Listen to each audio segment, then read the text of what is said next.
Hi, I'm Kayla with WTI, and this Sweet Pea and Maple calendar has been such a fun addition to our mornings and daily routines. This calendar was gifted to my son, and it has been such a blast doing it.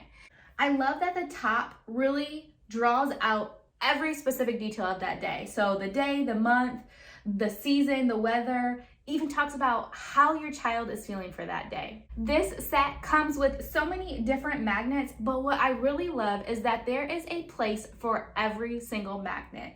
So for example, in all of the major selection areas besides the clothing, there is a little shadow box where your child will know that they need to put the magnet back in that place, or that's exactly where they go to find the magnet. I love that it's broken down into different categories, so it has the seasons, the weather, how you're feeling, the months, everything has its own little square or rectangle, so it's very nicely organized.